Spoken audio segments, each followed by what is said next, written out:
So I'm very happy to welcome everyone here to the Odsal Ling temple. This is a place that was established by Chagdud Tulku Rinpoche a long time ago. And we still enjoy this blessing of environment as a refuge, a place. We used to lovingly call it refugio.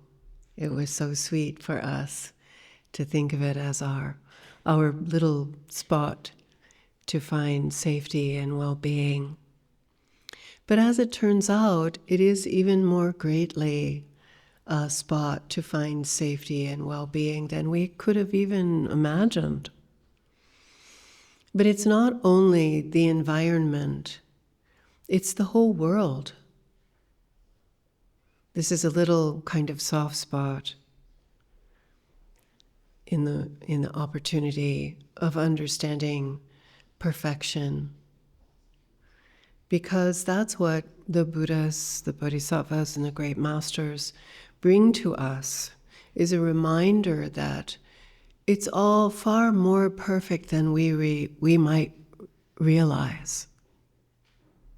Not only the world, but yourselves, your body, your speech, your mind. That we are endowed by our own perfect nature with qualities. And yet we might not know those qualities are there. Like, does ice really know it's water?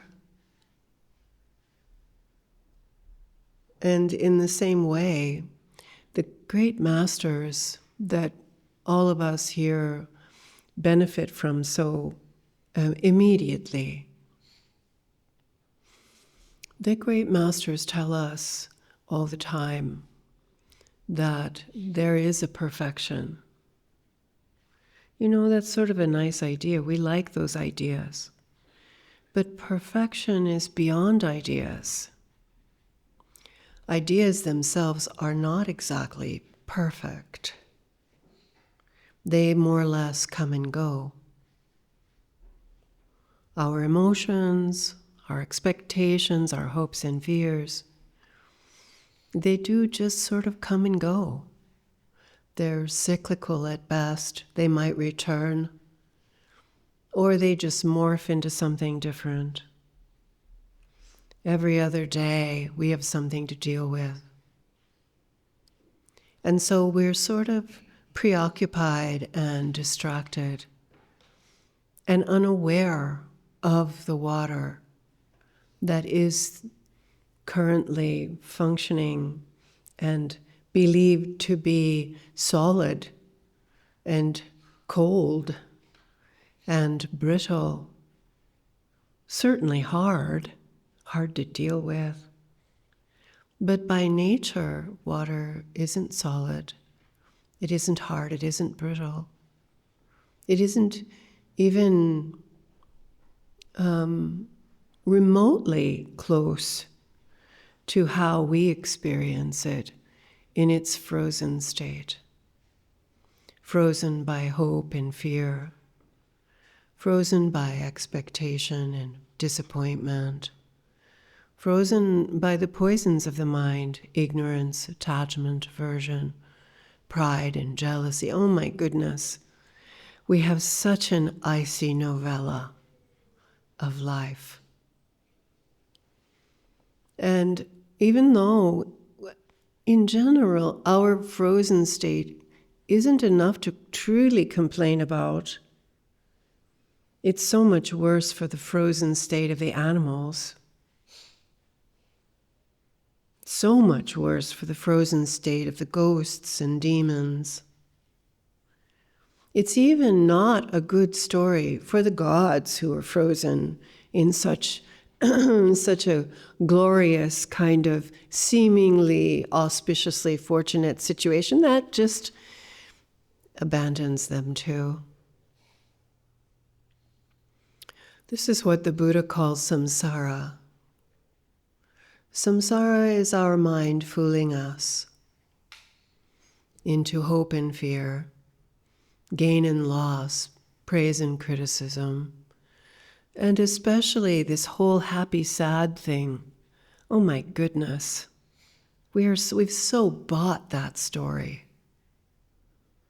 And it's really just the ice. And yet the water is there. Not somewhere else over the rainbow or at the end of a long journey or after you win the lottery. It is already completely and absolutely, intrinsically, timelessly present. And yet we aren't present. We're just hoping and fearing and speculating, reviewing. We're just wanting more all the time and afraid we'll lose something. Oh my goodness. And it's really tragedy because I feel like in my own contemplations, it's become so clear to me that we aren't able to rejoice in what we have.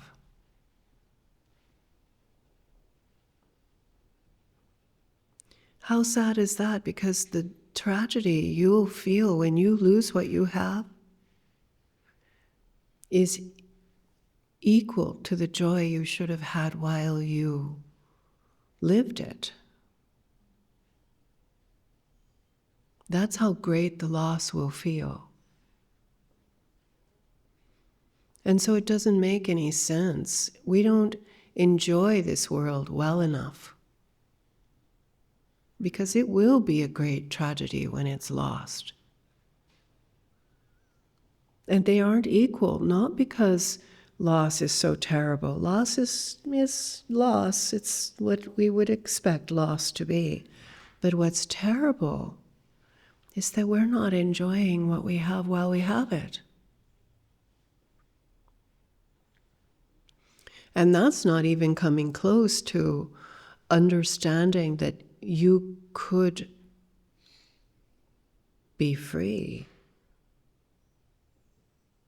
You could be complete. That the loss of something like our ordinary understandings of life isn't really losing much.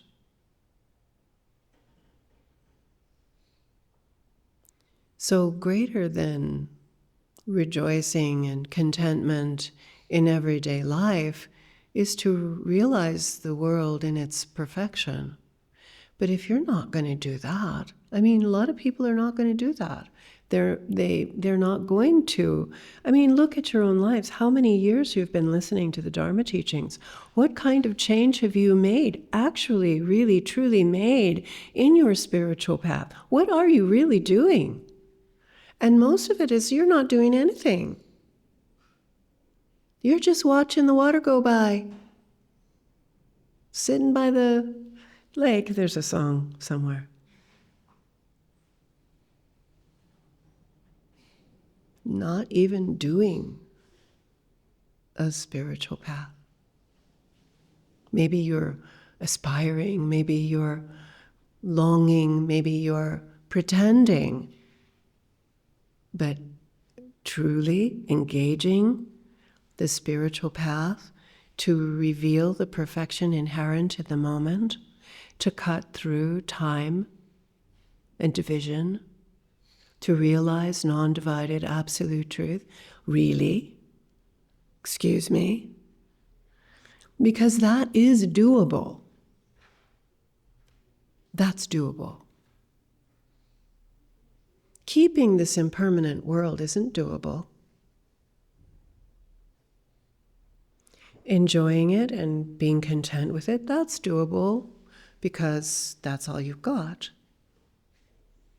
You could be enjoying it or not. Mostly not, because we're in the grip the desperate grip of hope and fear, pretending.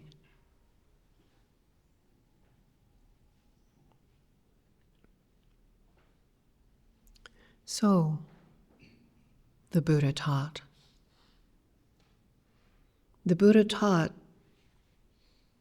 in order that we could understand what needs to be fixed,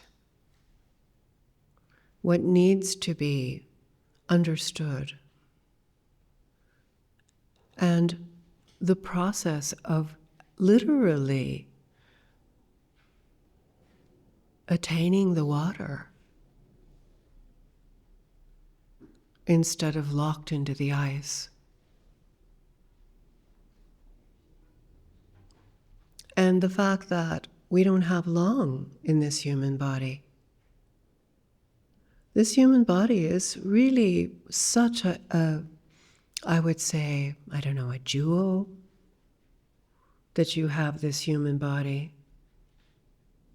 But it's not capable, as is nothing in this world. Nothing. No matter how rich you get, no matter how lovely your home, no matter how many, cars you have or beautiful children you have, no matter your lovers and friends, no matter your story, your whole story will change. So keeping it is not really possible. Not even slightly possible. But using it is really possible.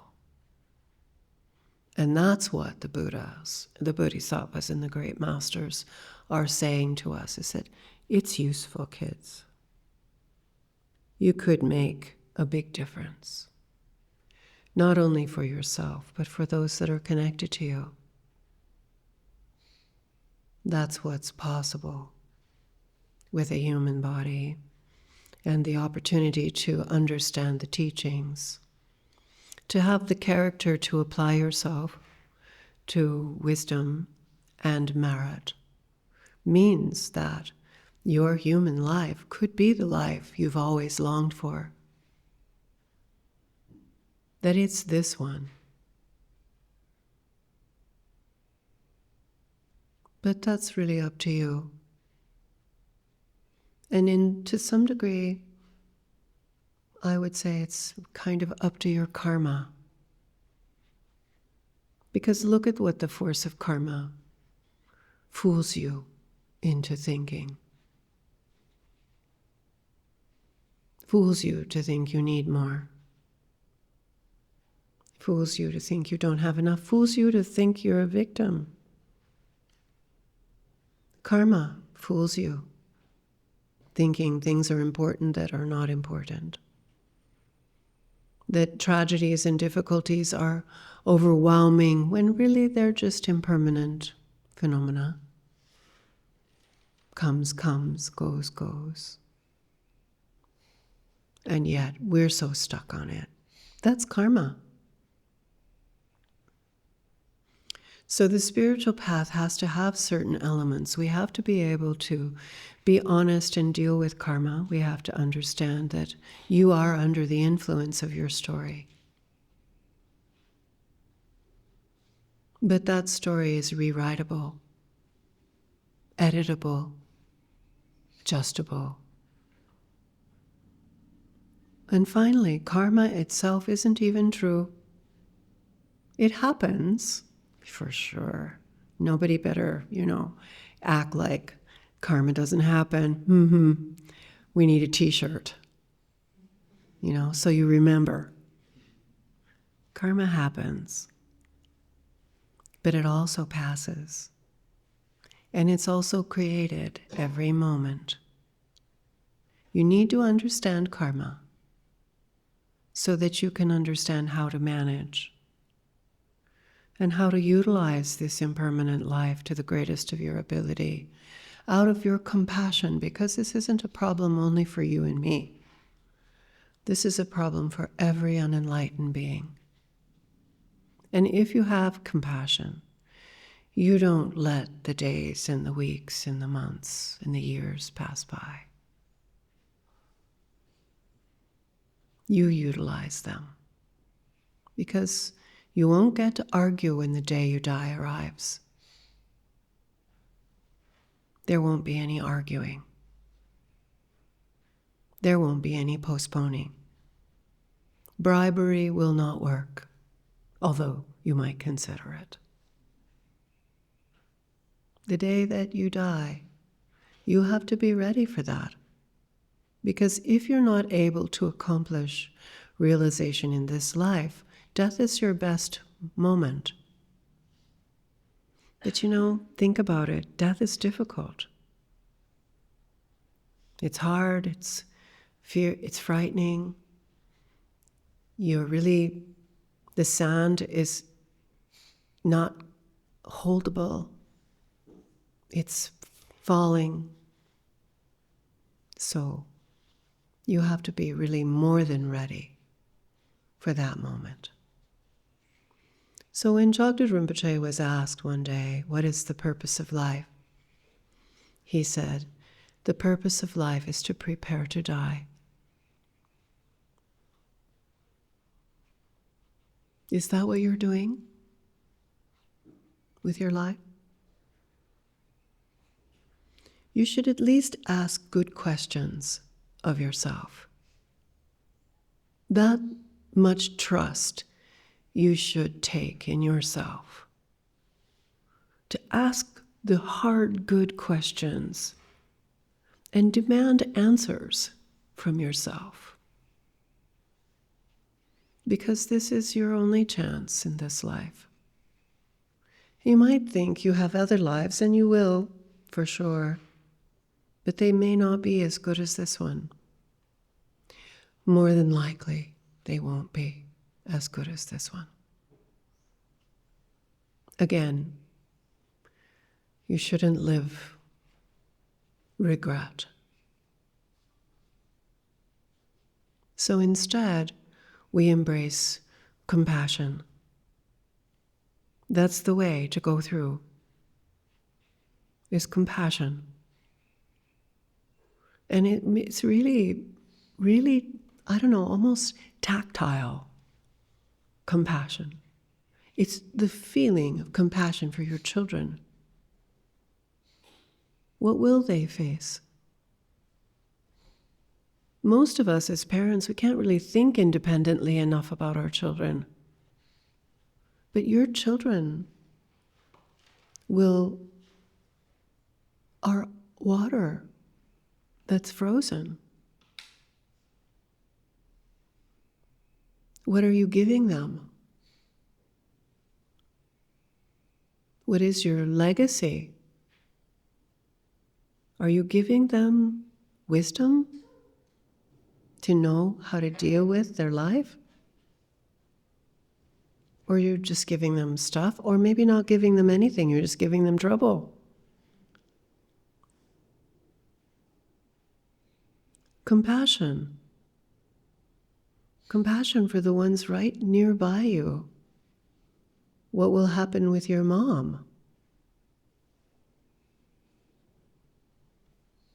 Most of us, we don't realize we've washed our hands of this responsibility. We really just look at our life sort of like personal shopping. Have you ever noticed you go out to get a gift and somehow turns in you bought something to come home with for you? Just turns into more shopping. It turns into more need. That empty place.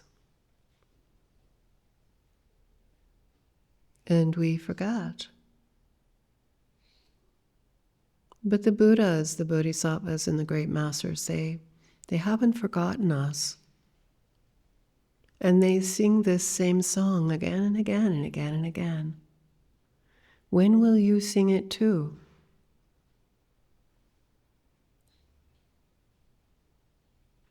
The spiritual path is like a song. It's not just listened to, it's not just admired. It's to be sung. It's to take flight in your life.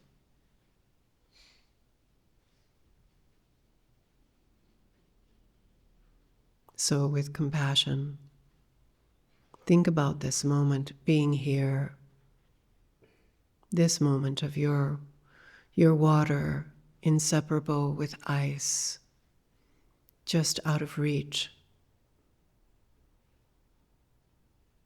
And have pure motivation thinking, well, I'll listen, I'll learn, I will use my life for the benefit of all beings.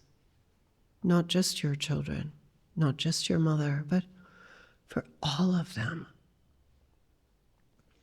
There's not really a difference amongst us. We all have the same problem. It just manifests in different ways.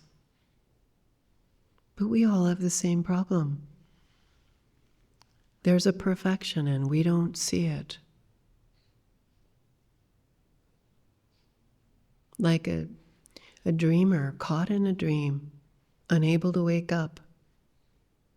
No more true than that, but how helpless.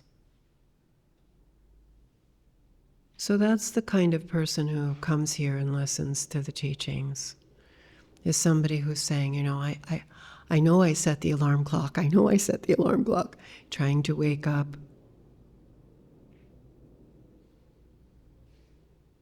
This is your life. You don't want to waste it. So then that's a matter of, what does this entail?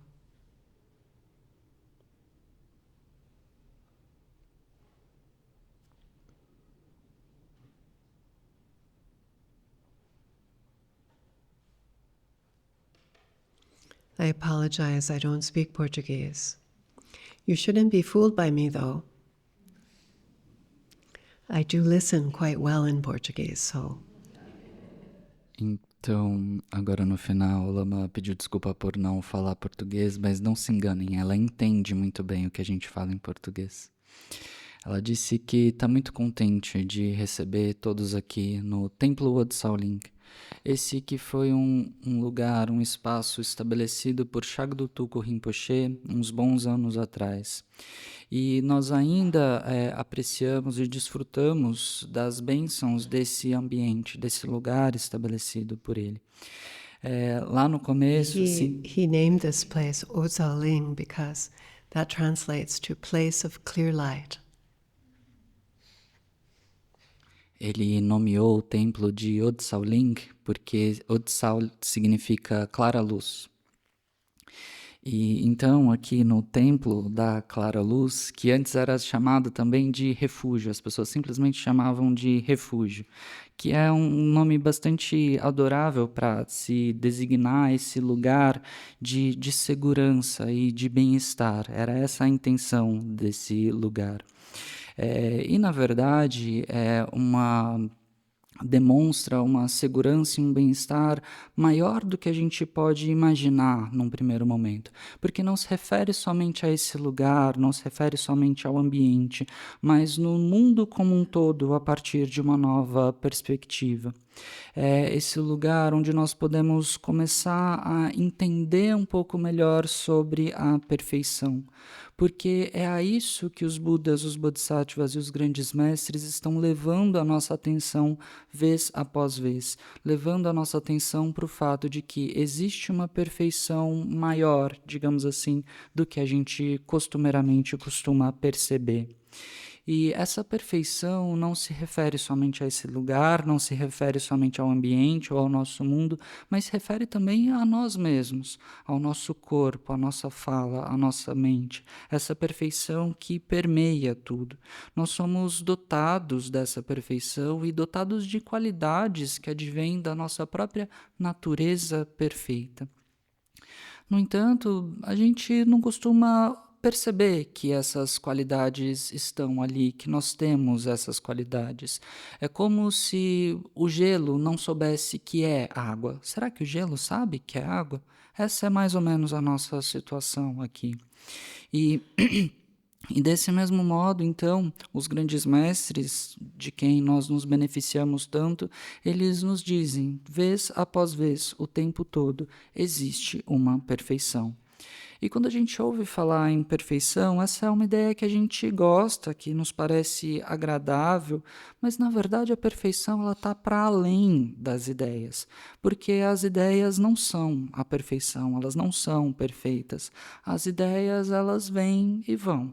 As nossas emoções vêm e vão, as nossas expectativas, as nossas esperanças e medos, tudo isso vem e vai.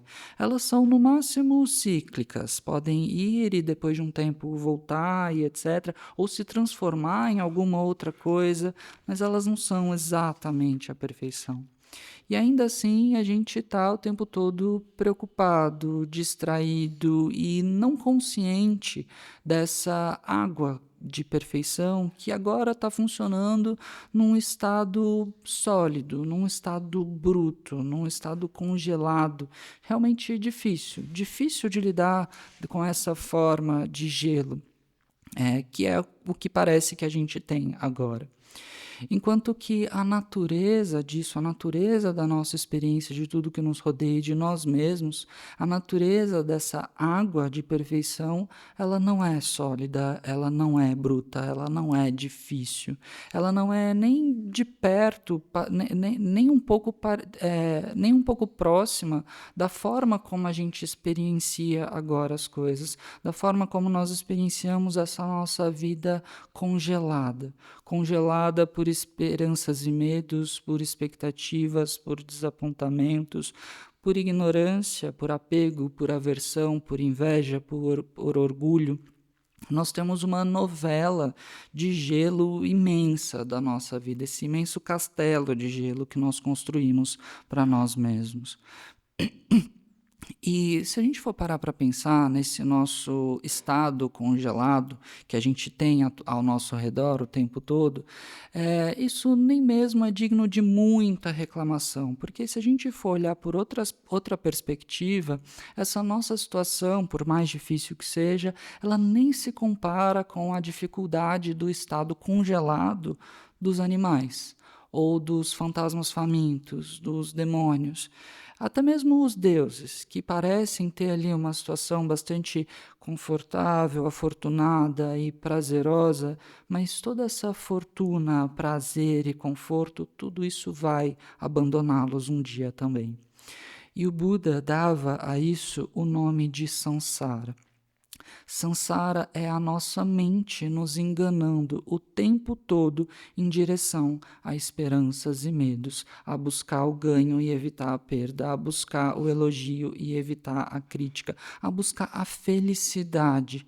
Olha o tamanho que essa história de felicidade ou de busca pela felicidade, o tamanho que isso ocupa dentro da gente. A gente acredita tanto nessa história de felicidade, mas de modo geral, o que a gente quer dizer com felicidade é simplesmente mais gelo, alguma outra forma de gelo. No entanto, no meio disso tudo, a água ainda está ali. A água é a verdadeira natureza de todo esse gelo que nós vemos o tempo todo. E não é que a água está para depois do arco-íris, no fim do arco-íris, ou ao fim de uma longa jornada, ou que vai se transformar em água, alguma coisa assim. Não, essa água já está aqui. Ela já está presente, absolutamente presente, atemporalmente presente. Nós é que não estamos presentes. A gente está tendo todo tipo de esperança, a gente está amedrontado com todo tipo de coisa, fazendo todo tipo de especulação e revisão, querendo alguma coisa o tempo todo temendo perder aquilo que nós já conseguimos. Então, esse é o nosso estado. E a Lama Tsering compartilha algo da contemplação dela mesma, muito pessoal, que é o fato de que nós não conseguimos nos regozijar com aquilo que a gente tem. A gente não consegue verdadeiramente apreciar o que quer que a gente tenha de bom acontecendo na nossa vida. E isso é algo extremamente triste, porque do mesmo tamanho da sua tristeza, do mesmo tamanho da tristeza que você vai experimentar quando você perdeu o que você tem agora, é o tamanho da alegria que você deveria ter agora enquanto você tem. É diretamente proporcional, é do mesmo tamanho.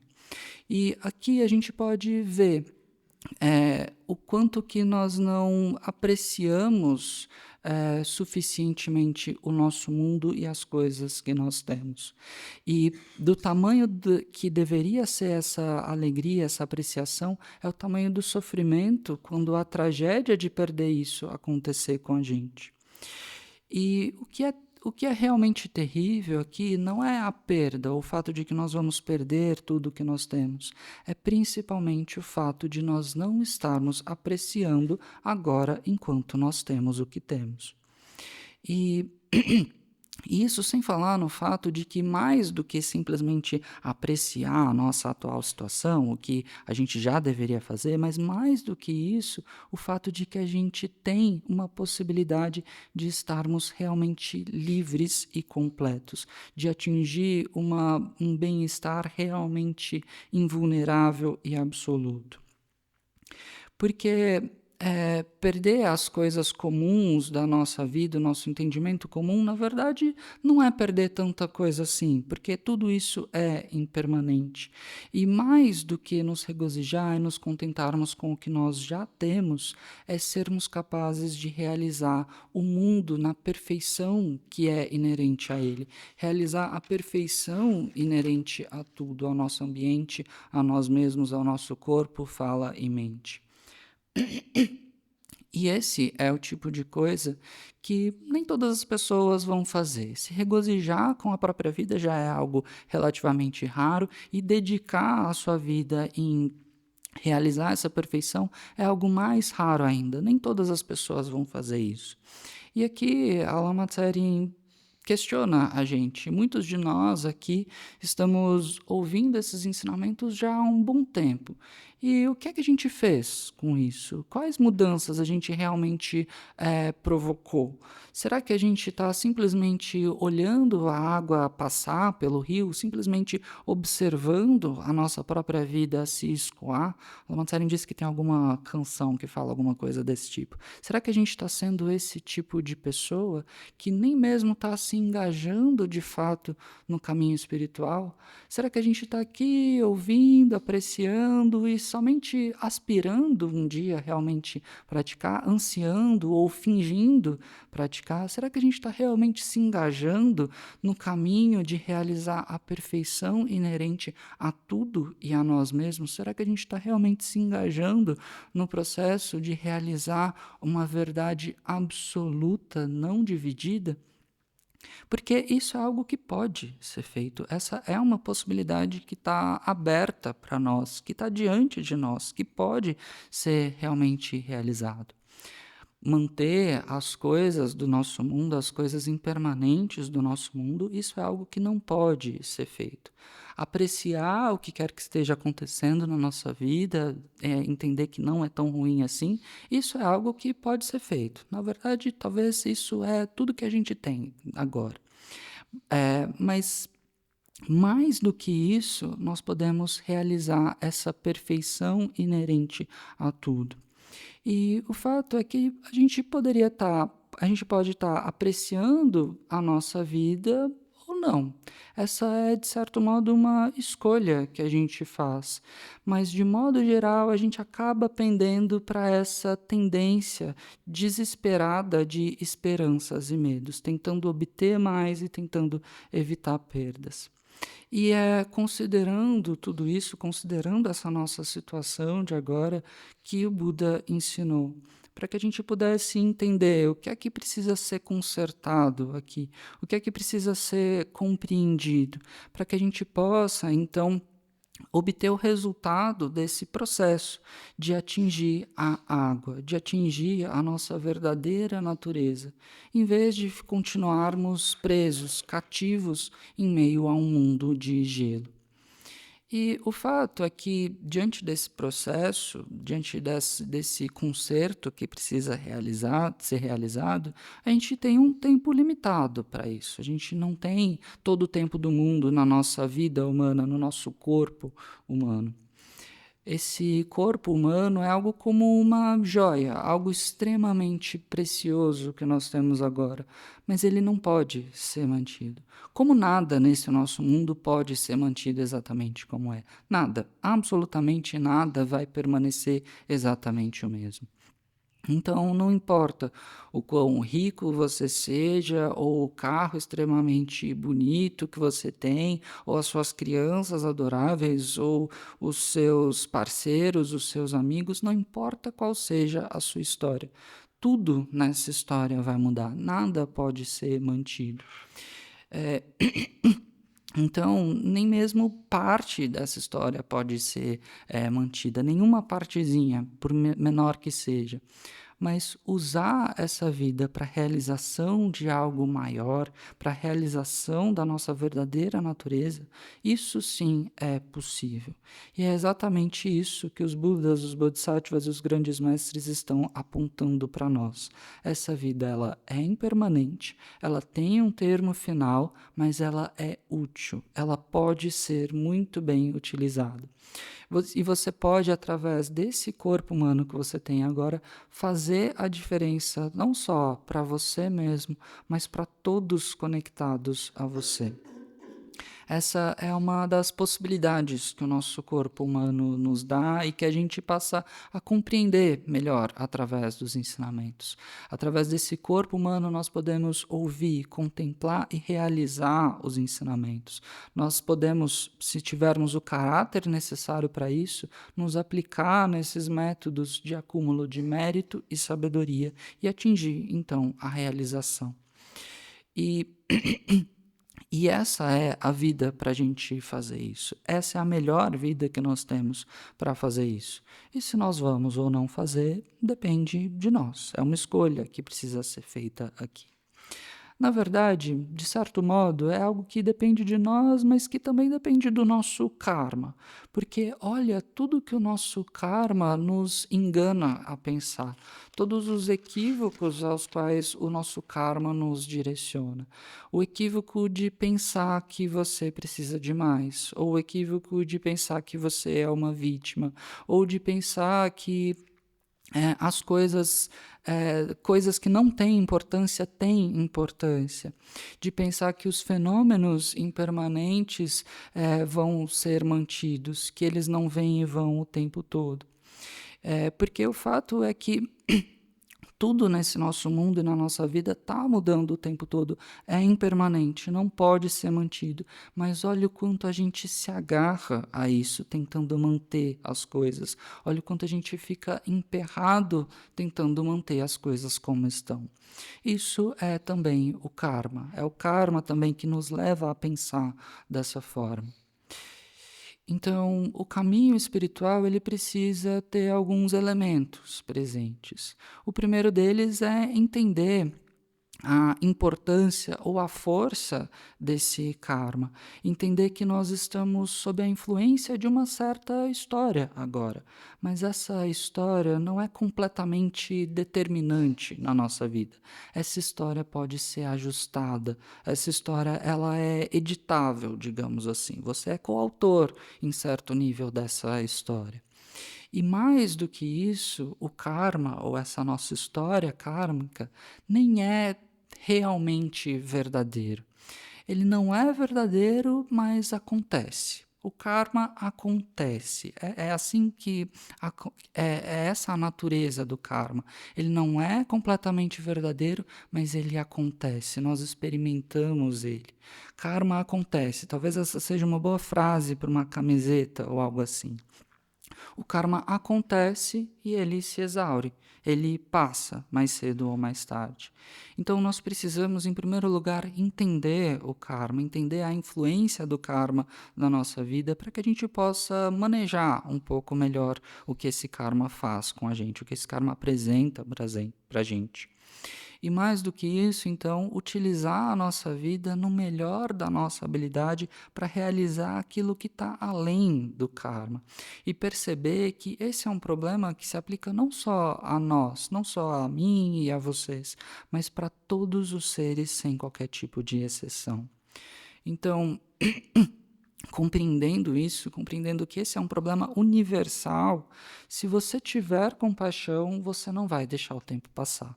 Você não vai deixar os dias, semanas, meses e anos passarem. Você vai realmente utilizar esse tempo para encontrar uma solução.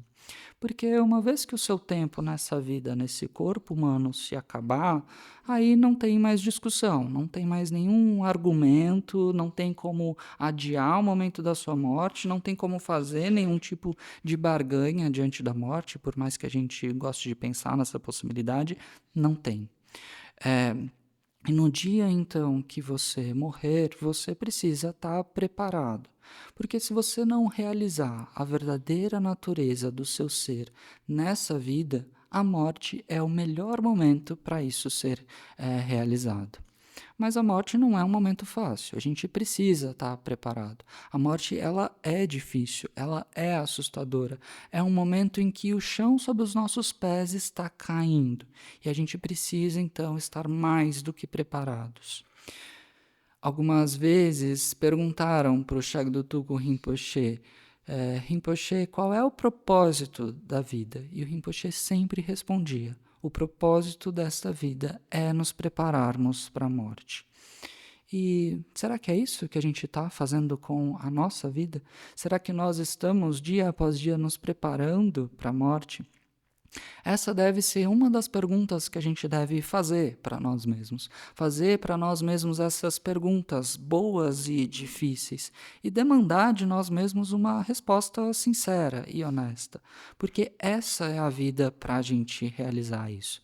É claro, haverão outras vidas para além dessa, mas muito provavelmente elas não serão tão favoráveis à realização desse objetivo como essa vida de agora. Então, em vez de viver a nossa vida de qualquer modo, olhando a água passar pelo rio, em vez de ter um arrependimento futuro por não ter feito nada agora, nós adotamos a compaixão. Nós adotamos a compaixão que é a raiz do caminho espiritual, ela que nos mostra o caminho a ser trilhado. E essa compaixão, a Lama disse que ela é algo quase tátil, quase dá para tocar. A gente consegue perceber isso talvez com os nossos filhos. Você consegue perceber essa compaixão. E a gente deve parar para pensar que os outros, até mesmo os seus filhos, são essa água, são essa natureza de perfeição, mas que agora estão congelados. E o que é que você está dando para eles? Qual é o legado que você está deixando para os seus filhos? Você está dando a eles a sabedoria? Você está dando a eles a verdadeira natureza deles mesmos e de todas as coisas? Você está ensinando eles a realmente como lidarem com a vida? Ou você está dando para eles somente coisas? Ou talvez menos ainda do que coisas, dando para eles somente problemas? Então, a compaixão é o nosso norte aqui, para aqueles que estão próximos a nós e para todos os seres, até mesmo aqueles distantes. Mas a gente começa se questionando com aqueles que a gente vê de forma mais imediata. O que é que vai acontecer com a minha mãe? O que é que vai acontecer com os meus filhos, com os meus amigos? A gente não percebe o quanto que a gente lava as mãos dessa responsabilidade que nós temos para com aqueles que estão próximos de nós. A gente basicamente vive a nossa vida fazendo compras. Basta a gente observar, você vai no shopping comprar um presente para alguém e você acaba comprando alguma coisa para você mesmo. Você percebe isso só quando você chega em casa, talvez.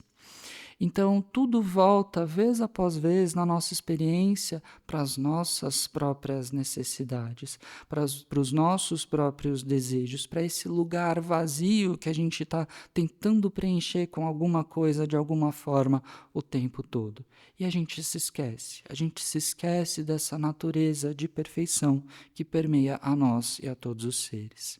Mas os Budas, os Bodhisattvas e os grandes mestres são aqueles que nunca se esquecem disso e que nunca se esquecem de nós. Por isso que eles estão cantando para a gente, vez após vez, de novo e de novo e de novo, essa mesma canção da realização. E quando é que a gente vai começar a cantar junto essa canção da realização? Porque o caminho espiritual, ele é essa música, mas não é uma música para ser simplesmente ouvida ou admirada, é uma música para se cantar junto também. E então, com tudo isso em mente e com compaixão, que a gente pensa sobre esse exato momento aqui. Nesse exato momento, nós somos a água, essa natureza de perfeição inseparável do gelo que se apresenta agora e que faz essa água parecer fora de alcance. Mas com a nossa motivação pura, então, nós pensamos, ok, eu estou no meio dessa situação, desse problema, que é um problema de todos os outros, mas para beneficiar a mim e a todos os seres, eu vou, então, ouvir os ensinamentos. Eu vou aprender através desses ensinamentos e vou utilizar a minha vida como um todo para beneficiar a todos os seres. Não só a mim, não só a minha mãe, não só aos meus filhos, mas para todos os seres sem distinção. Porque o fato inegável é esse, que todos nós temos esse mesmo problema. O problema é exatamente o mesmo. A única coisa que acontece é que ele se manifesta de formas diferentes para as diferentes pessoas, mas o problema é o mesmo. Existe uma perfeição e nós não vemos ela, nós não realizamos essa perfeição. É como uma pessoa que está dormindo, sonhando, e que está ali preso dentro do próprio sonho, incapaz de despertar, esperando alguém acordar ela, ou esperando o despertador tocar. Então, é com isso em mente que a gente deve gerar essa intenção de não desperdiçar a nossa vida, de saber o que essa vida significa para nós em termos de possibilidades. So in order to really deal with what this entails, it means you kind of have to adjust the way that you understand the life. Most of us don't really pay attention to the fact that, we entered this world. We were born. We have a starting date. That's an entry into a story. The world was kind of as it is, and we entered this story, entered this family, entered this story. We entered our human body experience, our worldly environment experience. We entered this world utilizing our body and our speech. I mean, we started screaming right in the beginning. Our body, our speech, our mind. Maybe the mind wasn't really, activated very well in the beginning. The body, wow, it's a funny little thing that we entered into this world with. And it didn't stop from that moment. We have been in this story. This story of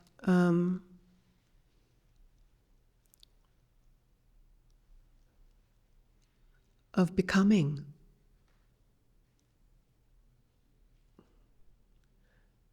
That's what we're doing all the time. We're becoming. We're trying to become something.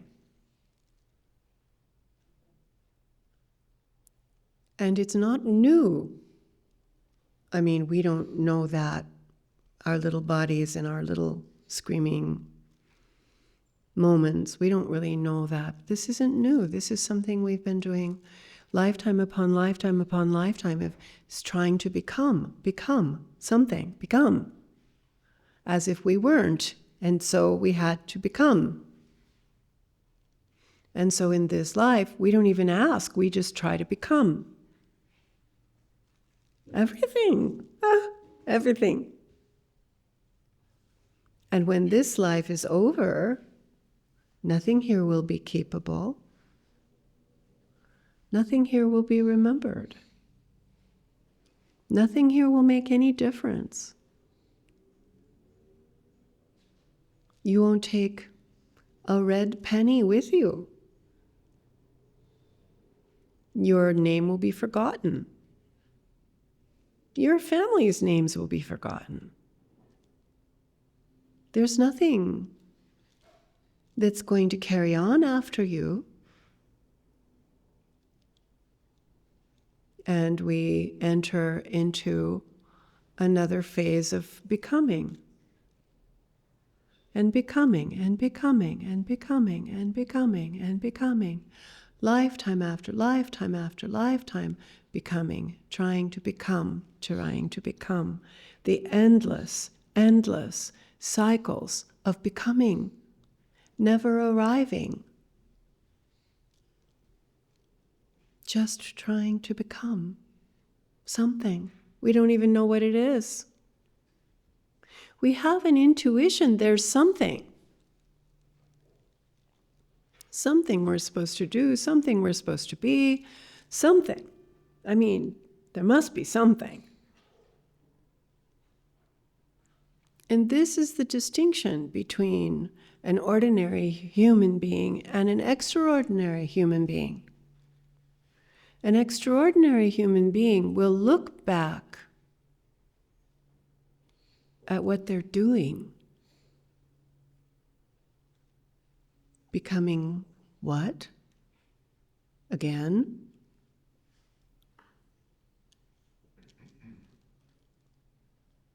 And an ordinary human being just keeps trying.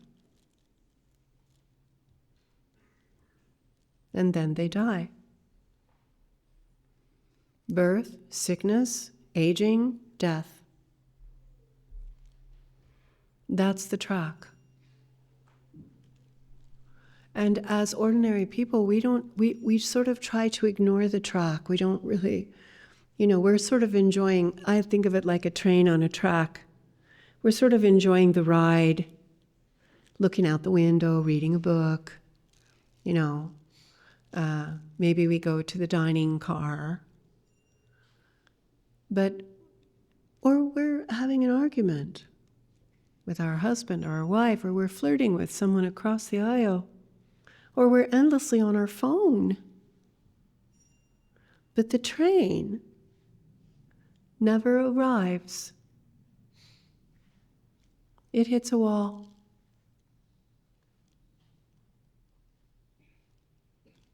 That's what happens.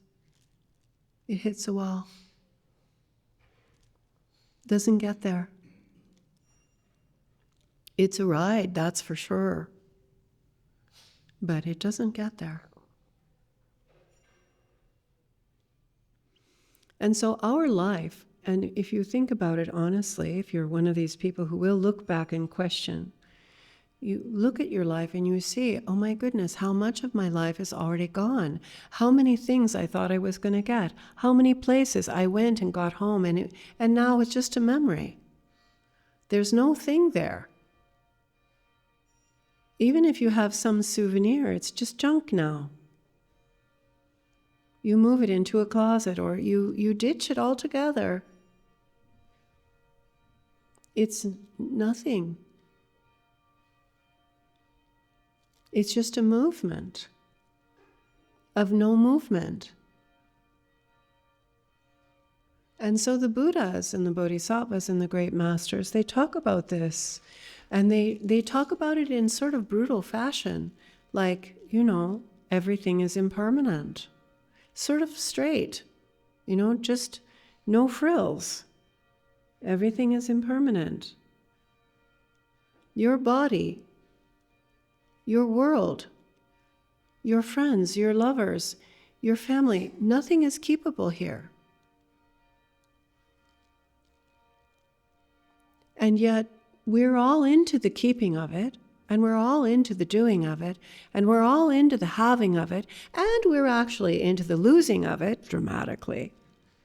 We're very, entertained, either happily entertained or unhappily entertained, but certainly doing something. Succeeding or failing, but something. Nothing, something. Anything. Come on. Kick into gear. There's got to be something we're going to find here. We're going to keep here. You're not going to find anything to keep here. So, we're misled or maybe misunderstanding. It might not be really a conspiracy. It could just be confusion. And when we got on the train, it says, hits wall. That was the name on the train, hits wall. That's where we're going to, hits wall. But we didn't pay any attention. That must be, something. It's just silly. I wonder who else has been to hits wall before. And we get on the train. And we think that what's happening is we're going to get somewhere.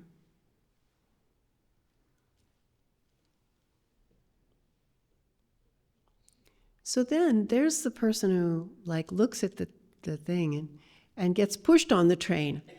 And they're thinking, oh my God, this is going to hits wall. And is looking out the windows, is talking to the conductor. Excuse me, what do you mean hits wall? What are you talking about, hits wall? Where is that? Show me the map. I want to see the map. The train has started to go.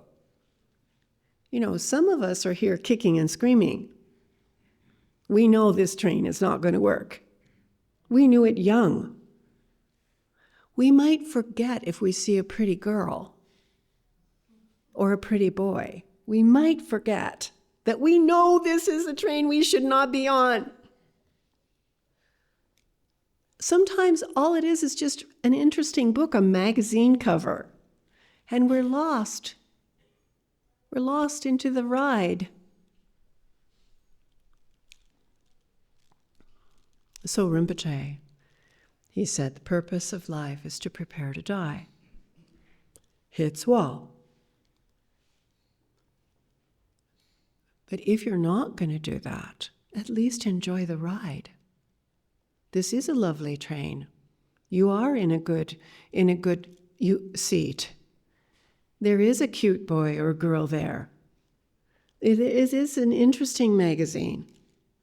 It's fun. Go ahead, at least enjoy the ride, because this is your portion, this life. It won't last.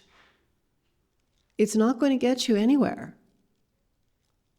But if you are a little bit more aware than the crowd that just gets on the train,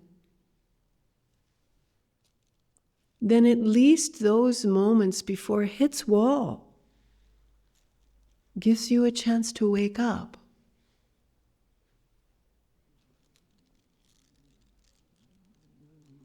Because this life is only as true as a dream is true. Only as true as a mirage is true. Only as true as the surface of a lake reflecting the nighttime full autumn moon. It's only as true as you're experiencing it to be true. There is more truth than this. And yet we are not experiencing that. So understanding, okay, this is my story. I'm on a train. This train hits wall, is going to hit wall, and there's things here that are fascinating and fun, but the most important thing is to wake up from this. Because hits wall every time.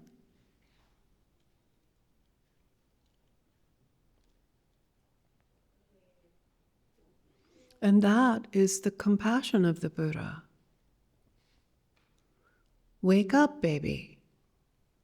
You're dreaming, baby. Wake up. But the dream is so compelling, the karma is so fitting, the body is so sensitive and erotic and sleepy. We have so many reasons why we don't wake up. Habit patterns, karma, this sense of division, like I'm in my train, I'm in this world. It feels so full of significance, when what it really is an illusion happening.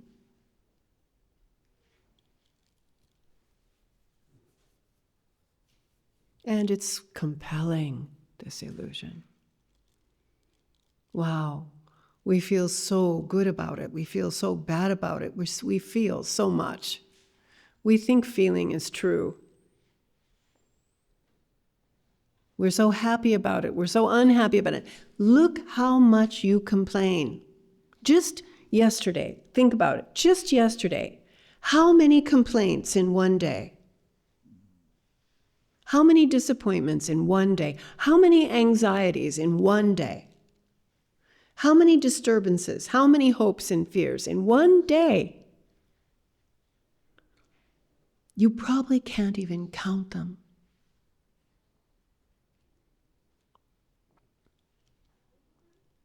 Because we're not looking back. We're not listening, first of all, to the teachers, the teachings, to the Buddhas, to the Dharma, to the Sangha. We're not listening. Okay. You are in this train and you do have this hit, you're going to hit wall. But you have from now until then to wake up. Don't you think that would be important to understand? You have from now until then to wake up. But instead, what are we doing? Mostly we're doing false contentment.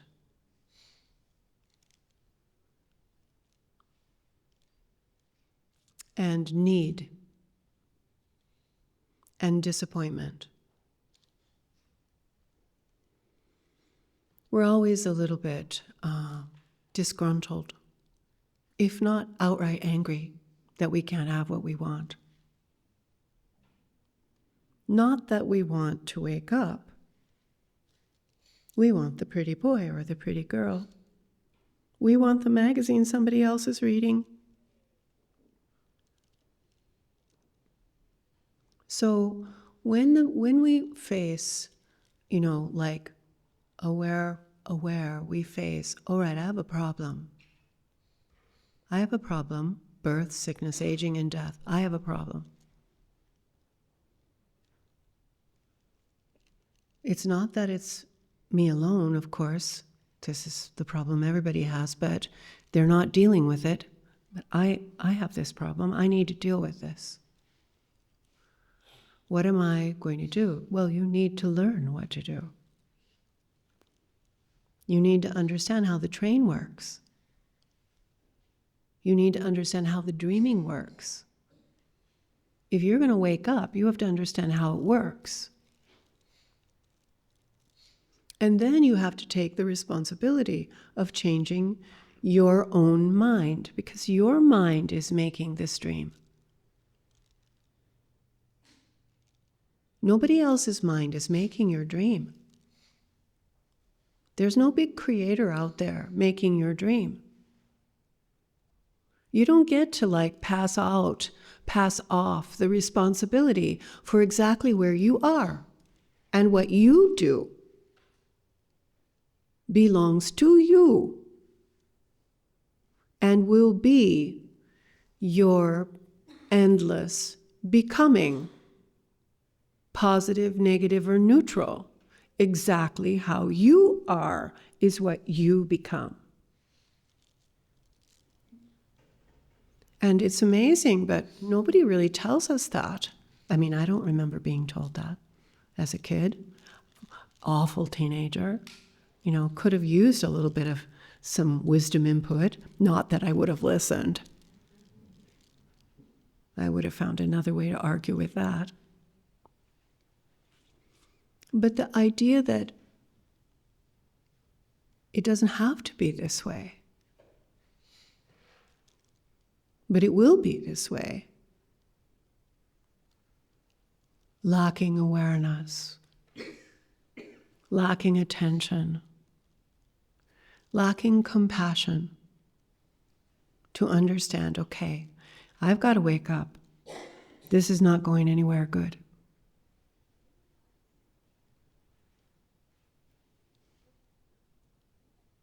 And how do I do that? That turns you to the teachings and the teacher. Because up until then, you're very distracted. I mean, even once you know, you're very habitually distracted. So the teacher, the teaching, you have to listen, you have to think about it, and you have a timeline. How long before you arrive in Hitswal?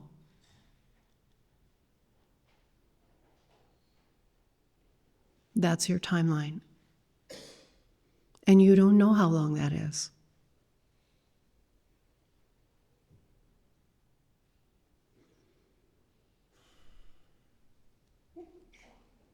So this is where we kind of understand that the Buddhist teaching is not a teaching of avoidance or running away. It's not a teaching of believing you can just turn it all good and make it all nice.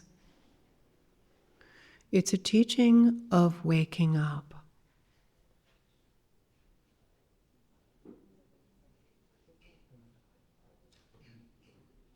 And most of us don't know we're sleeping. It's why it's a teaching of compassion. Because you could just be awake. You could wake up. You could realize the true nature of your own mind. And yet, we're just in these endless cycles of futile and suffering becoming. And that's not, the story is very hard personally, but think how hard this story is multiplied by every I-bound being.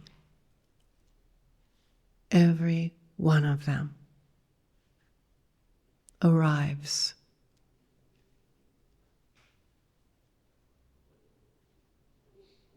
at endless becoming.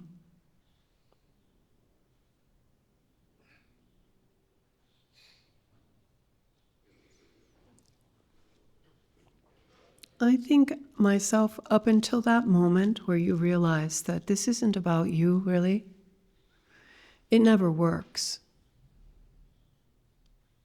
Because the selfishness is so compelling. The selfishness is so easily distracted. We're just like a cat with a toy, a bauble. We just can't help but hit it and play with it. And so only when you really truly understand the tragedy of unenlightened being, the endless loss and disappointment and pain of not knowing the truth, the endless suffering, then we have enough power with compassion to actually apply ourselves to the task beyond self. Então, para que a gente possa lidar com o que significa essa nova compreensão sobre a nossa própria história, na qual nós estamos agora, isso significa que a gente precisa ajustar a forma como nós entendemos a própria vida. nós não prestamos muita atenção. A gente acha que a gente simplesmente entrou nesse mundo, esse mundo já estava acontecendo e aí a gente nasceu. Aí esse mundo teve um dia de início para nós, o dia da nossa vida nesse mundo.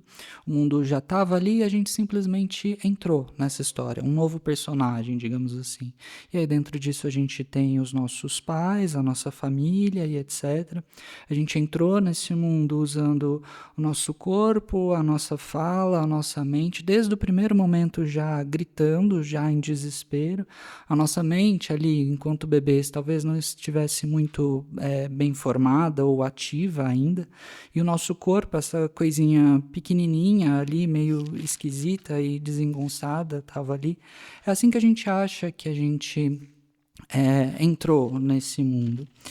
E desde esse momento, nada permaneceu o mesmo.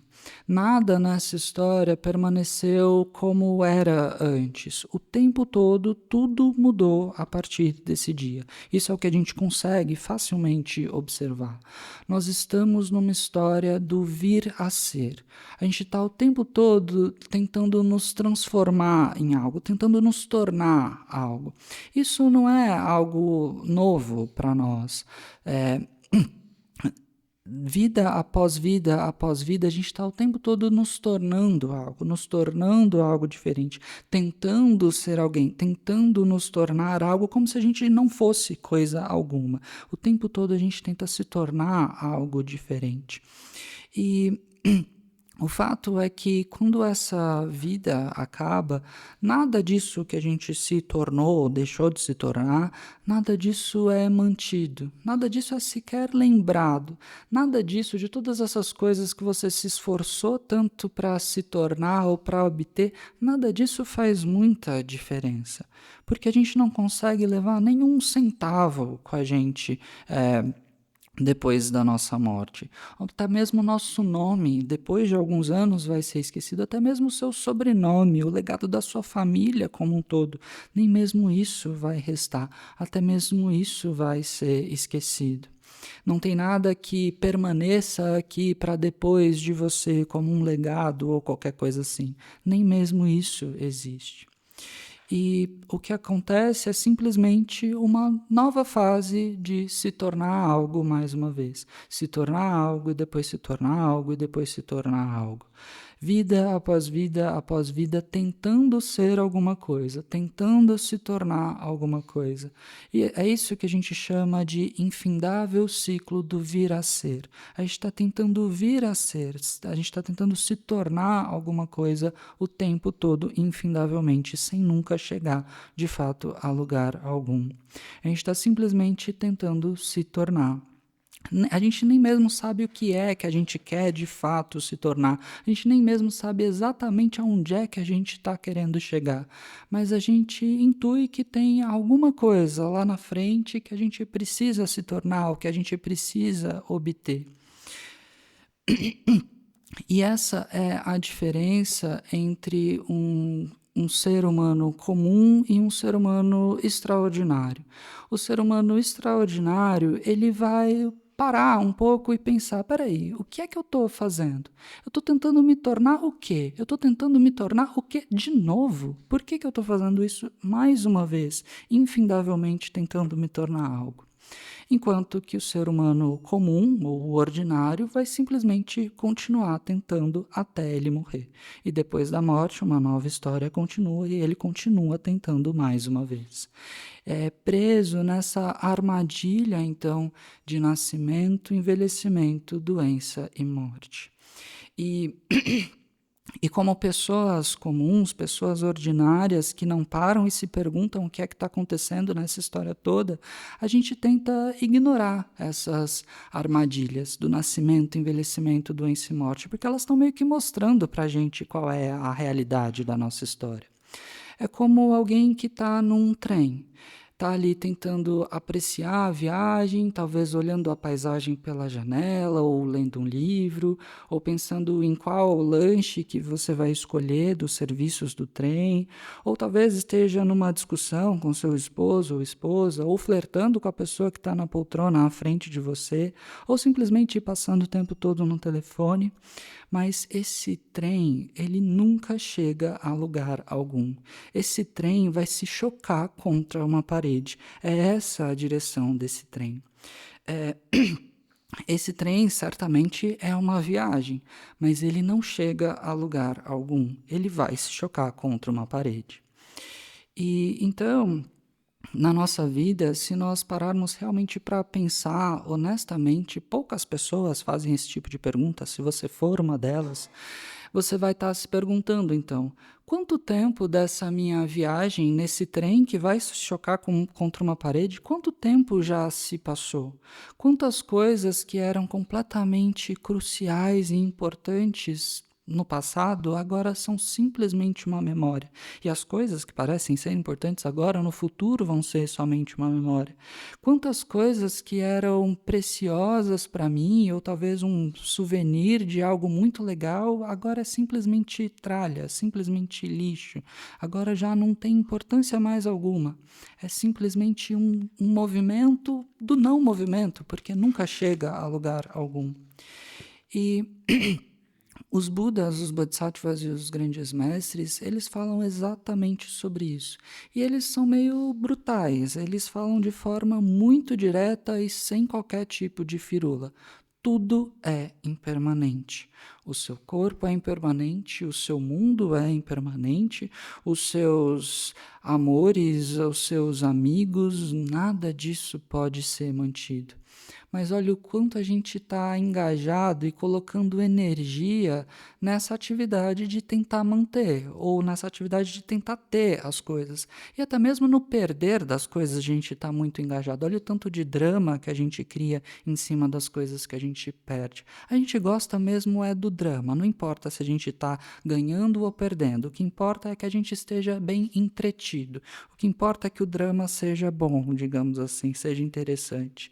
A gente sempre quer alguma coisa, a gente sempre acha que a gente vai encontrar alguma coisa, nem que seja uma tragédia, mas alguma coisa a gente precisa encontrar aqui, a gente precisa se entreter com alguma coisa, sem perceber que tudo isso é impermanente e não vai chegar a lugar algum, que esse é um trem que não vai chegar a lugar algum, que não tem nada para ser realmente encontrado e mantido em qualquer lugar aqui.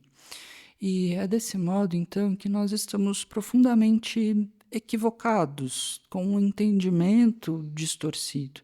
Isso não é nenhum tipo de teoria da conspiração na qual nós embarcamos. É simplesmente a confusão de acreditar que tem algo verdadeiramente algo que verdadeiramente vai se manter aqui. E, na verdade, esse nosso trem é como se tivesse escrito uma placa nele, ali um letreiro no trem quando ele está chegando, e está escrito ali, vai se chocar contra a parede, ou está escrito ali, destino, parede. Mas a gente não presta muita atenção nisso. A gente simplesmente entra nesse trem vez após vez, mesmo sabendo que o destino é parede. A gente acha ainda, acredita cegamente que a gente vai encontrar alguma coisa nesse trem, que a gente vai chegar em algum lugar através disso. E se você é um do tipo de pessoa que não queria entrar nesse trem, que percebeu que esse trem estava indo para a parede, não queria entrar, alguém te empurrou para dentro desse trem e você, uau, mas esse trem vai para a parede, alguém tem que fazer alguma coisa, e você vai e tenta falar com o motorista ou o maquinista, você quer ver o mapa para saber quando é que vai se chocar contra a parede, você sabe que isso não vai funcionar, mas ainda assim... You're trying all the windows. Você está tentando abrir as janelas, tentando fazer alguma coisa, mas ainda assim... Sort of, I think of it a little bit like, an adventure movie. The speeding train, you've got to, I'm very dramatic. Lama Tsering, imagina isso como realmente aqueles filmes de aventura e etc. Né? Tom Cruise. O Tom Cruise ali se esgueirando entre os vagões, talvez. E mesmo que você seja esse tipo de pessoa que percebe que tem algo de errado, talvez nós todos fomos esse tipo de pessoa, a gente era o bebê gritando que talvez não queria estar aqui. Mas ainda assim, no meio desse trem, talvez você se esqueça, talvez você olhe para o lado e tenha uma garota bonita, ou um garoto bonito, e aí pronto, você se perdeu. E aí você se esquece que esse é um trem no qual você não deveria estar. I mean, did he even think about the other people on the train? Did Tom Cruise even think of them?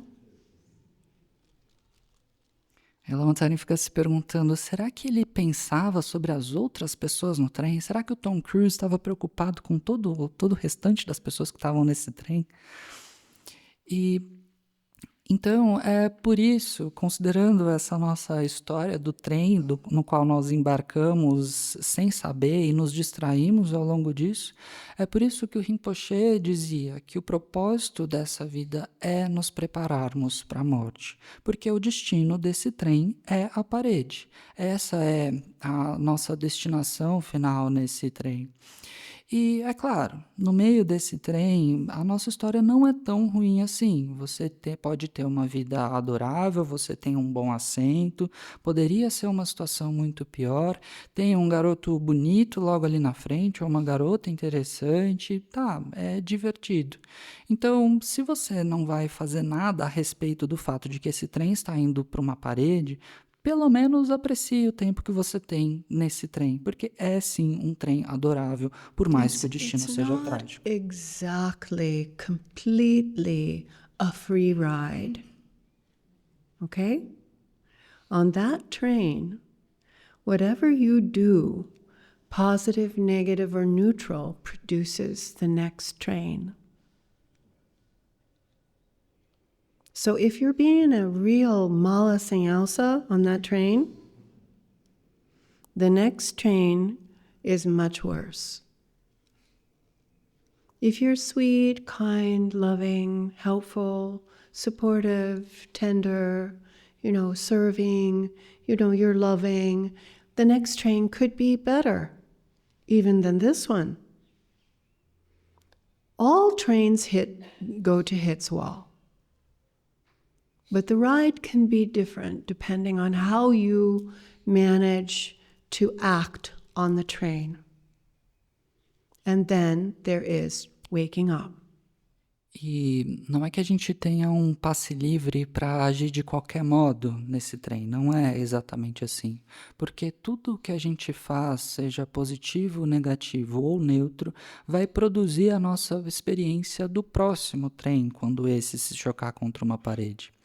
Então, se dentro dessa viagem, desse trem de agora, você é um mala sem alça, o seu próximo trem vai ser muito mais difícil, a sua próxima viagem vai ser mais difícil.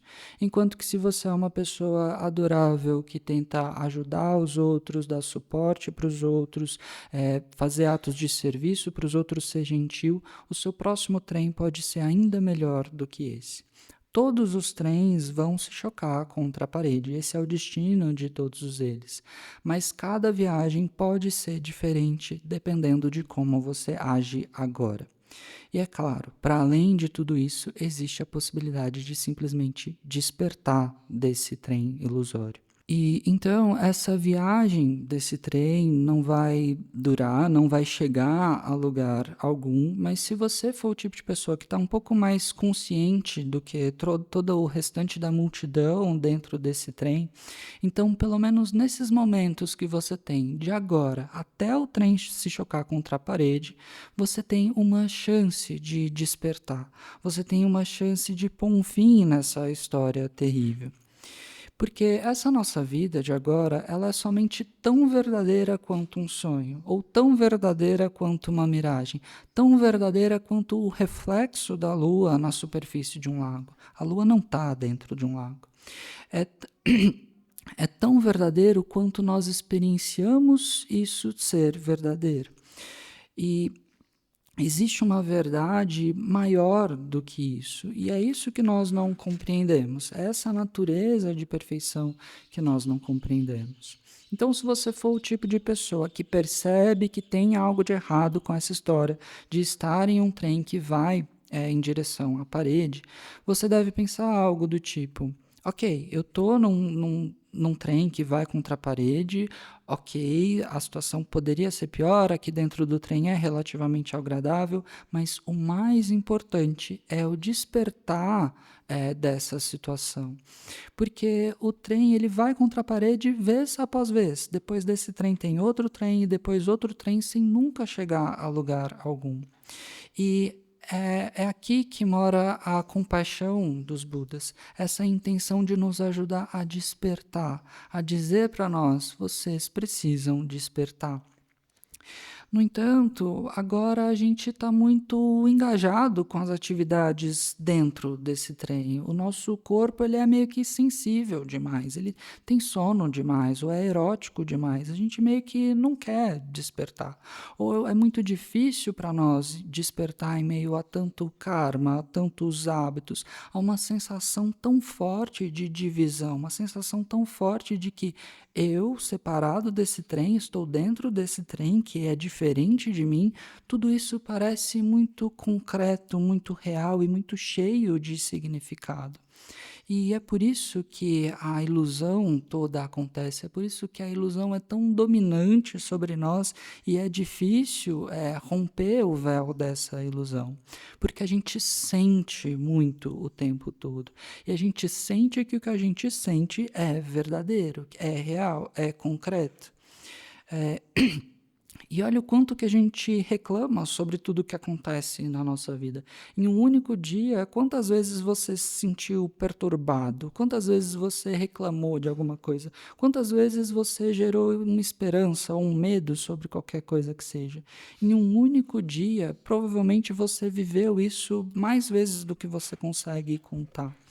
Então a gente está sensível demais, acreditando demais com essa sensação de divisão e com a sensação de que esse trem é verdadeiro e está indo para algum lugar de verdade. Nós não estamos realmente parando para olhar para a nossa própria mente. E é por isso, então, que para solucionar esse problema, em primeiro lugar, nós precisamos ouvir de fato o que os Budas, os Bodhisattvas, os grandes mestres estão nos dizendo, o que o professor está nos dizendo, o que a Sangha está mostrando para nós.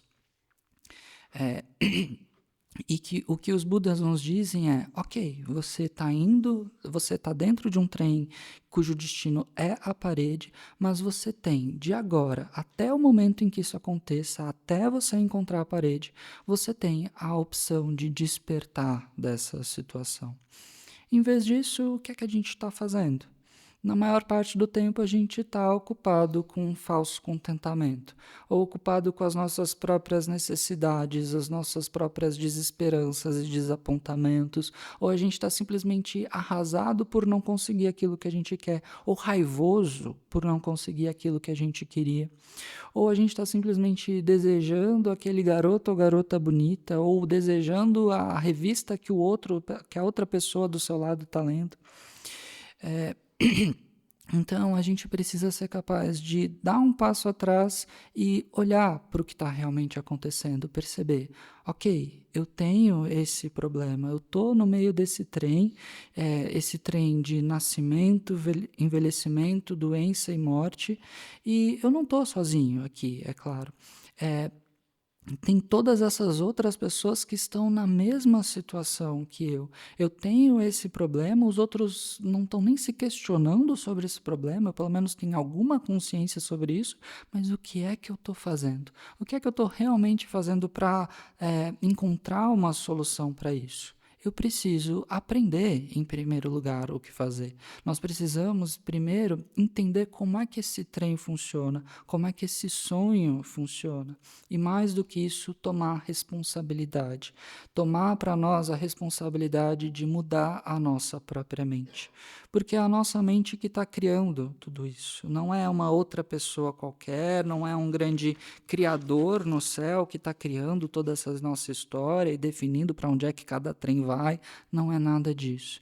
Nós não podemos passar para frente ou jogar a bola da nossa responsabilidade para outra pessoa, porque essa responsabilidade é nossa. Esse é o nosso infindável vir a ser, de acordo com o que a gente faz agora, de acordo com as nossas ações. Sejam elas positivas, negativas ou neutras, nós vamos experimentar uma próxima história no futuro. E esse é o tipo de coisa que ninguém diz, de fato, para a gente. A Lama Tsering disse que ela mesma gostaria de ter recebido essa informação um pouco antes, talvez na adolescência dela, né? Teria evitado alguns problemas. Talvez ali argumentar contra e não ia ouvir de fato, mas esse é o tipo de informação que nós precisamos. Porque e principalmente ter a consciência de que não precisa ser dessa forma. Nós não precisamos embarcar em trem após trem após trem. Mas isso é o que vai acontecer se nós não tivermos um pouco mais de consciência, compaixão e um pouco mais de atenção para o que é realmente a nossa situação agora. E perceber, de fato, ok, isso não está indo para nenhum lugar bom, essa situação não vai funcionar, o que é que eu preciso fazer? É essa sensação que nos leva para o ensinamento, é isso que nos leva para o professor, esse anseio por aprender como nós podemos dar uma solução definitiva para isso. No entanto, mesmo que a gente saiba da importância e da urgência disso, nós ainda estamos distraídos demais. Nós ainda temos esse hábito muito forte para a distração. E nós precisamos vencer esse hábito. Nós precisamos vencer esse hábito para sermos capazes de realmente ouvir e nos aplicarmos no caminho de fato.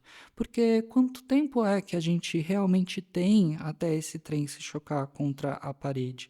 A gente está no meio de uma linha do tempo finita aqui, e a gente nem sabe quando é que ela vai acabar. E é aqui que a gente entende que os ensinamentos do Buda não são sobre você tentar a todo custo evitar as dificuldades ou fingir que as coisas ruins não estão acontecendo ou tentar fazer tudo ficar bom e agradável e bonito.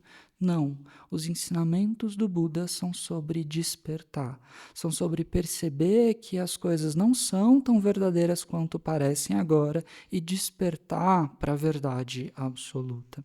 E a maioria de nós nem sequer sabe que está dormindo, ou se esquece muito fácil que está dormindo. E essa é a razão da compaixão dos Budas, porque são eles que olham para nós sabendo que nós poderíamos estar despertos, que nós poderíamos estar realmente bem, satisfeitos. No entanto, a gente está preso nesse infindável ciclo de futilidades, infindável ciclo de coisas que não vão dar em lugar algum, esse infindável ciclo do vir a ser, do se tornar alguma coisa de novo, sem nunca chegar a lugar algum. E se isso, considerando somente a gente mesmo, individualmente, já é terrível, você multiplique então essa situação por todos os seres, porque todos estão passando por isso. Multiplique por todos os seres atados a um eu. Esse é o tamanho da tragédia aqui. Todos eles nesse infindável ciclo do vir a ser, sem nunca chegar a qualquer lugar. E a Lama Tsering disse que ela pessoalmente acredita realmente que até o momento em que nós percebemos que isso não é sobre nós, não vai funcionar. Porque até a gente perceber que não é sobre nós, o nosso egoísmo ele ainda está muito determinante na nossa história, ele é muito dominante aqui. É como um gato com um brinquedo qualquer, ou seguindo a luzinha do laser, que ele simplesmente não consegue evitar. Quando nós achamos que ainda é sobre nós mesmos, a gente é como esse gato, a gente não consegue não se distrair. É somente quando nós realmente compreendemos e contemplamos e pensamos sobre a tragédia de todos os seres não iluminados, esse infindável movimento de perda, de desapontamento e de dor que vem de não conhecer a verdade, esse infindável sofrimento que se abate sobre todos os seres, é somente quando a gente realmente toma consciência disso que nós adquirimos o poder que advém da compaixão. E é a partir daí somente que nós realmente conseguimos nos aplicar nessa tarefa para além de nós mesmos.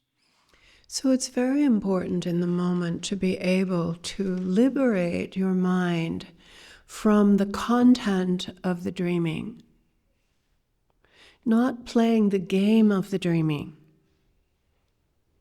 Like if you're dreaming in the night and you win the lottery, you might be very into that in your dream. You might be thinking what you're going to spend your money on, where you're going to travel, what you're going to do, how you're going to manage it, where you're going to dig a hole in the backyard to hide your money so nobody else will know you have it. All of that content is a moot point. All of that content is not actually relevant to the fact that you're dreaming, which is the most important point. Oh, this is a dream. I'm dreaming. Because now we lack that relevant point. We lack understanding what's happening to us. And so we're into the content of the life.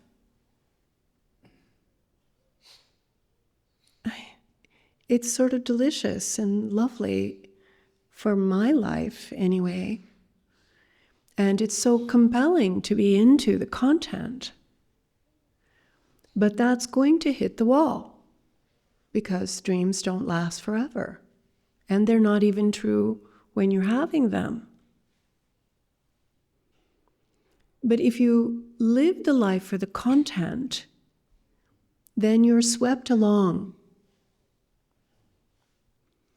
And you don't have power to utilize the life to enlightenment because you're swept along by the story of gain and loss. You're swept along by the story of success and failure. You're swept along, compelled to act and react and like and not like. And it's so important. But the true importance is lost because the most important is the wisdom to know, you almost fooled me. Look at that. I bought that one, didn't I? Look what's happening to them. They're all confused and fooled by the seeming truth of phenomena. When that phenomena is impermanent, composite, and vulnerable, that phenomena is not going to last. There's not going to be a successful gain or an unsuccessful loss. It's all unsuccessful. Only thing that will succeed is wisdom. And that wakes you up. That's why the Buddha taught. So that you could wake up. That's why the meditators meditated. Why would they do that? What sense would that make? Where is that going to get them, sitting in a cold cave? What is that going to do? Like, they're not stupid people. So why would they do that? There has to be a good reason to wake up.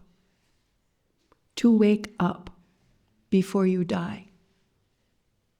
You will wake up when you die, I promise. This dream, all finished. And you're going to go, oh no. This dream, all finished. But how you manage that moment to a really awakening or not is dependent on your capacity. But to wake up in this life, that's the product of a spiritual path. To know in the dream you're dreaming and to be able to help people is based on wisdom. It's not about content or having more. What do you get that's more here? What do you get? And loss? Oh no, I could lose something. Pain, despair. Of course you're going to lose everything. You're going to lose your body. You're going to lose your world. You're going to lose everything. This is not keepable. Fein or no fein, that's all gone. So the difference is using the life as the path to realize wisdom. Using the life to attain the water in my ice cube example. Using the life to wake up from a dream, the Buddha's example. Using the life on the train before you hit the wall to wake up. To bring benefit to whoever would see you or hear you or touch you or remember you, that they could wake up. To be awake, to help them wake. What else are you going to help them do? Have more? Well, that would be nice, but you're busy getting more for you. What makes us unconscious is ego. You have to wake up from ego. That is a spiritual path. And there are many methods depending on you. They're not generic methods. They're specific according to how you sleep is how you wake up. That's why you need a teacher. That's why you need teachings. That's why you can't just read it in a book. I'm so sorry. It would be so nice. You have so many. It would be nice. But it won't work. You need the teacher. You need the teaching. You need the system that fits you. The way you compose dreaming. The way you compose hope and fear. The way you compose delusion in your mind for your mind. And less than that, it's not efficient. So sorry. And you might think, oh, well, I would rather it was like this, or I would rather it was like that. You can do that as much as you want. It's a free world.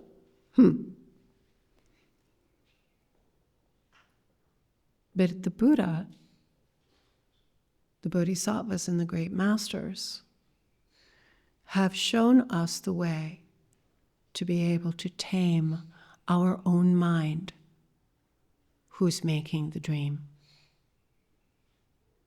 who's also more than the dream, is your own mind. And while you're captive in your dream, you don't know where is your own mind. What is your own mind?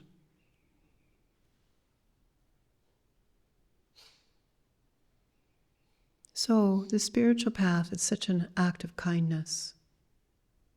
And what is really happening is that we're using the moments of this life, this dream, this train ride, to purify karma and accumulate merit, like good works. So in case we don't get enough time to really escape this train, then at least the next train gives us the support to be able to escape. But short of that is to wake up now, is to realize in this moment of the dreamer, there is your awake mind. It's not sleeping. It's not dreaming. It's absolute, and it's perfect, and it pervades the totality of reality. And that is the point, not only for you, but for every being, that they could realize their enlightened mind. Então é importante nesse momento a gente ser capaz de liberar a nossa própria mente do conteúdo desse sonho, da história desse sonho. É como alguém que está ali na sua cama sonhando que ganhou na loteria. E aí a pessoa está completamente preocupada e interessada em saber ou planejar como é que ela vai gastar todo esse dinheiro, ou quem são as pessoas tentando dar um golpe nela, onde é que ela pode esconder esse dinheiro, será que ela vai cavar um buraco no quintal para esconder todo esse dinheiro e etc. Tudo isso é o conteúdo do sonho, mas quando a gente se lembra de que isso é somente um sonho, tudo isso perde a relevância. Diante do fato de que isso é um sonho, todo o conteúdo perde a relevância. O fato mais importante, o ponto mais importante é que você está dormindo e você precisa despertar, você precisa acordar. O conteúdo do sonho realmente não é tão importante assim. Então nos falta esse ponto crucial, esse entendimento crucial de que nós estamos dormindo. Nos falta um entendimento do que é que está realmente acontecendo com a gente. E por falta desse entendimento, a gente fica completamente interessado nos conteúdos e nos pormenores desse sonho, nos pormenores dessa nossa vida de agora, como se fosse realmente importante e relevante. E é claro, a sua vida pode ser deliciosa e adorável, você pode desfrutar dela, claro, é melhor você desfrutar do que não desfrutar, mas a gente pode acabar muito compelido a se importar demais com o conteúdo e se esquecer do fato de que esse trem vai se chocar contra uma parede. Esse é o fato que a gente nunca deve perder de vista em qualquer coisa que a gente faça. E porque se você viver a sua vida pelo conteúdo desse sonho, pela novela, pela história que estiver se desenrolando aqui na sua vida, você vai acabar sendo completamente tomado por isso. E você vai perder o poder de despertar. Você vai ser completamente tomado pelos ganhos e perdas, ou pelas ideias de sucesso e falhas. Você vai ser o tempo todo tomado por isso, o tempo todo compelido a agir e reagir diante de algo que é muito importante e relevante, mas é só um sonho. Diante do fato de que você está sonhando, nada disso é tão relevante assim. A verdadeira importância aqui acaba sendo perdida. O ponto mais importante é você saber que está dormindo. O ponto mais importante é a sabedoria. O mais importante é, diante de qualquer situação que se apresente na sua vida, você ser capaz de dar um passo atrás na sua própria mente e pensar: ops, isso aqui quase me pegou, eu quase fui enganado por isso. Opa, mais uma vez, eu estava ali quase acreditando. Opa, e você dá um passo atrás. E entender que isso é o que está acontecendo com todo mundo à sua volta. Estão sendo enganados pelos fenômenos aparentemente verdadeiros. Fenômenos que são nada mais do que impermanentes, compostos e vulneráveis, mas que se apresentam como completamente, absolutamente verdadeiros. E isso é enganoso. Então não existe nenhum sucesso nos nossos ganhos e perdas. Tudo isso é, na verdade, insucesso, tudo isso é, na verdade, falha, porque o único sucesso verdadeiro que a gente pode ter aqui é a sabedoria, é despertar, é a sabedoria que nos desperta para a nossa real situação. E é por isso, então, que o Buda ensinou. O Buda ensinou para que a gente pudesse despertar. Ele não ensinou para que a gente pudesse ter um conteúdo da nossa história, da nossa vida mais confortável. Ele ensinou para que a gente possa despertar para a verdade absoluta.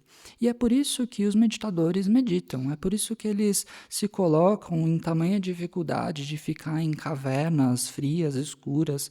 Eles não fazem isso porque eles são bobos ou estúpidos. Eles fazem isso para despertar. São métodos para despertar. E o fato é que a gente vai ter algum tipo de despertar no momento da nossa morte. Quando esse sonho de agora acabar, você vai perceber, aquilo tudo era um sonho, não era tão verdadeiro assim. Mas como você vai manejar esse momento da morte para obter um despertar firme, um despertar real? Isso depende da sua capacidade, depende das capacidades e qualidades que você cultivou durante esse sonho. E o nosso objetivo principal, na verdade, é despertar dentro dessa vida mesma, nem mesmo esperar o momento da morte para fazer isso. O propósito do nosso caminho é estarmos nesse sonho sabendo que ele é um sonho e a partir desse fato, a partir dessa sabedoria, sermos capazes de ajudar as pessoas à nossa volta. Não ajudar a partir do conteúdo das histórias particulares de cada um, mas ajudar a partir da sabedoria, a partir dessa sabedoria de saber que esse é um sonho, que não é tão verdadeiro quanto parece. E é a partir daí, então, que os nossos ganhos passam a não ser tão relevantes assim. As nossas perdas também passam a não ser tão relevantes assim. É claro, a gente vai perder tudo, nosso corpo, nosso mundo, tudo isso vai desvanecer. Mas a diferença aqui é como nós utilizamos a nossa vida. Se nós vamos utilizar a nossa vida pelo conteúdo que vai ser todo perdido, ou se nós vamos utilizar a nossa vida como um caminho em direção à verdade. Utilizar essa vida de gelo para realizar a água, que foi o exemplo da Lama Tsering, ou utilizar esse sonho para percebermos que estamos sonhando e despertarmos, que é o exemplo do Buda, ou o exemplo do trem, utilizar essa viagem desse trem para perceber que esse trem vai se chocar contra uma parede e mudar essa situação, aplicar uma solução aqui. E a partir daí, então, é que nós podemos beneficiar quem quer que nos veja, nos ouça, nos toque ou se lembre de nós. Através do nosso exemplo vivo, eles podem se inspirar a despertar. Porque, se não isso, como é que a gente vai ajudar os outros? Você vai ajudar os outros a simplesmente ter mais? Mais de alguma coisa que vai ser perdida, ter mais de alguma coisa no meio desse trem que vai se chocar contra a parede e outro trem vai surgir, etc. Não é tão relevante assim. E o que nos torna inconscientes desse nosso potencial absoluto é o eu. Nós precisamos despertar do eu. É esse que é o propósito do caminho espiritual. E o caminho espiritual não é genérico, não é exatamente igual para todas as pessoas. Os métodos dependem muito de você, são específicos para você. É por isso que você precisa ter no seu caminho espiritual um professor habilidoso. É por isso que você precisa dos ensinamentos e do professor. Porque meramente ler sobre o caminho espiritual num livro não vai funcionar para você. Você precisa do professor, dos ensinamentos e de um sistema que se encaixe perfeitamente a você, da forma como você compõe o seu sonho, da forma como você compõe as suas esperanças e medos, da forma como você construiu a sua delusão. Tem que ser um sistema que se encaixe perfeitamente para desmantelar exatamente a delusão que você criou pela sua mente para a sua própria mente. Qualquer coisa menos do que isso não vai ser eficiente. E é claro, você pode pensar, mas eu gosto mais de tal coisa ou de outra coisa. As suas preferências podem ser um obstáculo especial aqui. E os Budas, os Bodhisattvas e os grandes mestres, eles nos mostraram exatamente esse caminho de como domar e treinar a nossa própria mente. Porque é a mente que está criando todo esse sonho, é a mente que está tecendo esse sonho. E então, dentro desse sonho, a gente acaba preso nisso, sem saber que é a nossa própria mente que está criando isso. E o caminho espiritual, então, é um ato de extrema bondade. Os Budas, os Bodhisattvas e os grandes mestres nos mostram, então, como que nós podemos utilizar essa vida, esse trem ou esse sonho para, em primeiro lugar, acumular karma positivo, para caso a gente não consiga despertar nessa próxima vida, que a gente possa ter uma próxima vida que nos dê o suporte necessário para despertar. Mas é claro, a nossa intenção principal é despertar agora, nesse sonho, nesse exato momento desse sonho, despertar para a nossa mente absoluta. Essa mente que não está sonhando, que é absoluta e perfeita e que permeia a totalidade da realidade. Nesse exato momento, essa mente já está aqui presente. E o ponto é que a gente possa realizar isso, perceber isso, para beneficiar não só a nós mesmos, mas a todos os seres, que todos eles possam realizar a sua mente iluminada. Please dedicate the merit of the teaching to the enlightenment of all beings. Então, dedicamos o mérito dos ensinamentos para a iluminação de todos os seres. Ao longo de minhas muitas vidas e até este momento, todas as virtudes que tenho alcançado, inclusive o mérito gerado por esta prática, e todas as que vier a conseguir, ofereço para o bem-estar dos seres sencientes. Possam a doença, a guerra, a fome e sofrimento diminuir para todos os seres, enquanto sua sabedoria e compaixão aumentam nesta e em vidas futuras. Possa eu claramente perceber todas as experiências como sendo tão insubstanciais quanto o tecido do sonho durante a noite, e imediatamente despertar para perceber a manifestação de sabedoria pura no surgir de cada fenômeno. Possa eu rapidamente alcançar a iluminação para trabalhar sem cessar pela liberação de todos os seres sencientes. Budas e Bodhisattvas em conjunto, seja qual for sua motivação, sua ação benéfica e preces auspiciosas, seja qual for sua onisciência, realizações e poderes benévolos, e seja qual for sua imensa sabedoria, eu que igualmente venho para beneficiar os seres, rogo para que possa alcançar as mesmas qualidades. Neste exato momento, possam nem mesmo os nomes doença, fome, guerra e sofrimento ser ouvidos pelas pessoas e nações da terra, mas possam sim sua conduta moral, mérito, riqueza e prosperidade crescer, e possam a suprema bem-aventurança e bem-estar sempre surgir para elas.